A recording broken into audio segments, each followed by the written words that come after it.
Hello, beautiful people. I'm DJ, and welcome back to my channel, Indian Cooks and Books. Today, I'll be doing a tag called Giving Tag. BookTube Giving Tag. I was tagged very kindly by Becca from Becca Reads. Thank you so much for the tag, and because of that, I've got a kick to my backside to make another video relatively soon after a while of taking a break from YouTube.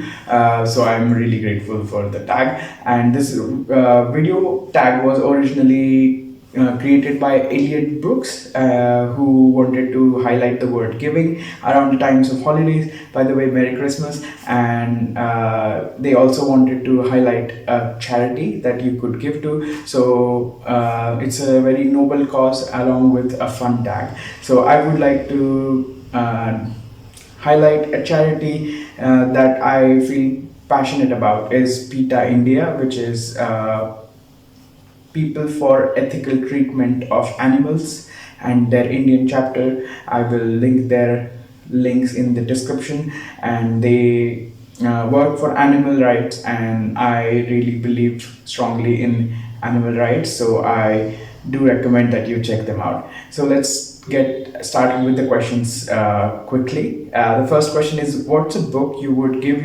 everyone if you could? So I have two answers for this. One is fiction and one is non-fiction. So the fiction one is The Little Prince or Le Petit Prince by Antoine de Saint-Exupéry, and it's such a nice book that you get reminded of your childhood even if as an adult, and as an adult you feel like you have lost some innocence or lost some things that you had when you were little. And if you feel like that, I think a lot of people feel like that. It's such a nice book, and I would like to give it to everyone. And the second book, non-fiction one, is called Maybe You Should Talk to Someone by Laurie Gottlieb. It's a book about a therapist who visits a therapist as a patient, and it's both their stories. The therapist stories both as a practicing therapist and as a patient, and it's beautiful actually. And I feel like a lot of people could benefit from reading this book and be more aware and pay more attention to their own mental health. Second question is, what's a book you couldn't give a rat hiney about? So for that, I have a book called Fake Accounts by Lauren Euler. I read it this year, and it's kind of pretentious. It's very trite, and it tries to be woke, and it tries to address some social issues, but it's kind of boring, long drag of a read, and I would not want to read it again at all. And I wish I didn't read it in the first place. Second question, third question is, given that the holidays are coming up, what's a book you hope somebody buys for you? So I don't mind if you buy me a book that you like. If it's your favorite book, I would really love to know why and read it if you give it to me. I'm open to different types of receiving different types of book gifts. But right now I have this book called The Bible New Testimonials by Lauren Nicodemus and Ellen Desmond.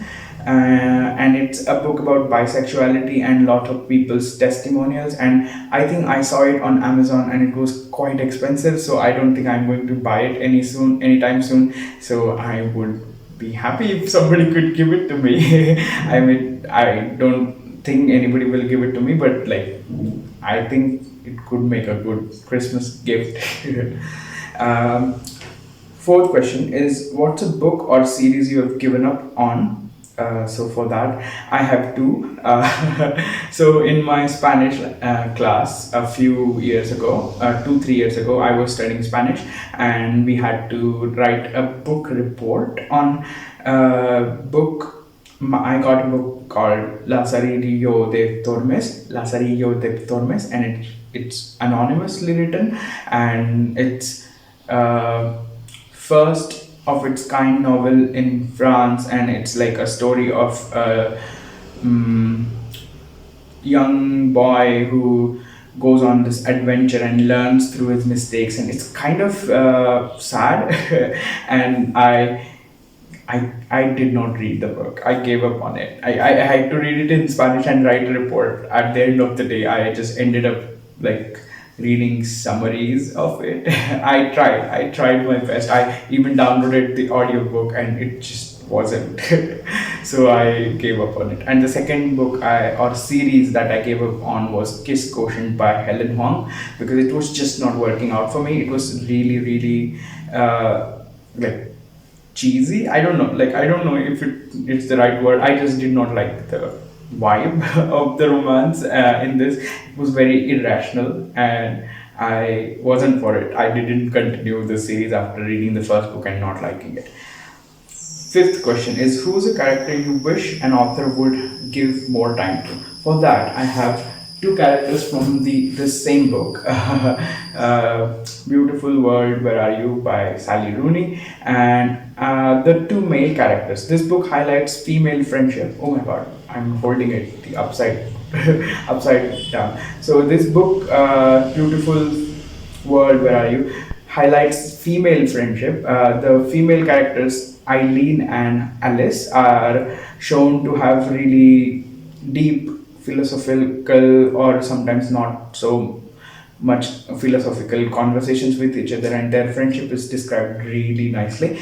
But two male characters, Simon and Felix, they are interesting characters. I really like them, but the author, obviously it's a kind of a big book, and she couldn't, like the author couldn't have spent more time on Felix or Simon's character, because their POVs are not in this book. But I would like it if there was a spin-off or there was a book where you get to see their point of view. They kind of also hit it off with each other at a point, and I really enjoyed that part of the book, reading that part of the book. So I wish the author could spend more time with Felix and Simon. Yeah. So the next character is, who is a character you wish an author would give less time to? So I read a really miserable book called No Longer Human by Dazai Osamu last year or this year, I don't remember, maybe last year.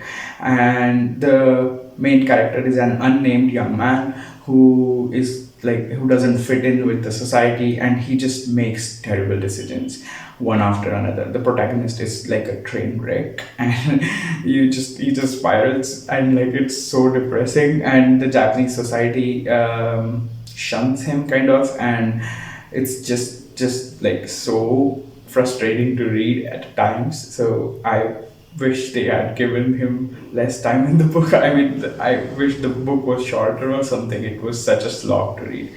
Anyway, so the next question, seventh question, is, if you had to give up almost all of your books, which ones would you keep? I would keep all of the books that I haven't read yet on my shelves. So it's a maybe not such a great answer, but like, I don't want to give up books that I haven't read yet, and some books that I have read, like this book, I would like to keep them because I might reread them sometime. I might just like the way how they look and the way how my shelves look when I have the books on them. So that's the answer. And question number 8, what's the best book or bookish thing you have ever been given? So I haven't been given too many books, but I was given recently this really cool handmade journal, and I wrote like these question tags in my journal. It has such a beautiful like inside also, and the spine is like colorful and pastel rainbow kind of colorful, and my friend made it with their hands and gave this to me, and I'm so happy for that. And this is the best bookish thing I have been given ever. Question number 9, what's a book someone gave you that you wish you could give right back? So I have to go with this book. Casual Vacancy by you know who, that person who shall not be named. I was such a big Harry Potter fan growing up, and I really enjoyed those books.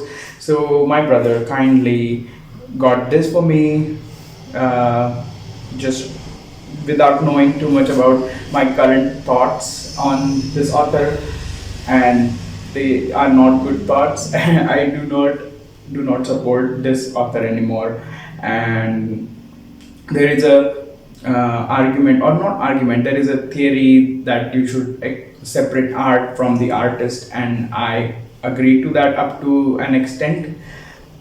However, I really have no interest in reading this, so I wish I could have given this right back. I feel bad for my brother who got this for me, but I wish he just wouldn't have given this to me in the first place. I'm so sorry. Okay. Then what's next? I lost the questions. Okay, so last question, number 10. Name a time in a book that a character was given something really meaningful. So I read the synopsis of this book last year, and got really intrigued, and then read this book called The Immortalists by Chloe Benjamin.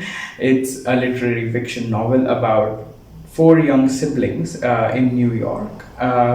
They are like not that far apart between each other. They have like maybe a couple of years difference, two boys and two girls, and they kind of find about this oracle woman kind of person who tells them their respective date of dying, and that's like a thing that gets given to them. It's not a gift, it's just they are like morbidly curious and they hear that this like witchy kind of person will give you details about your dying day, and that, or not details, just the date, and they get given that, and it affects their whole lives. And the book describes the lives of these four siblings and how they live knowing when they are going to die. So yeah, that was a thing that popped in my mind, and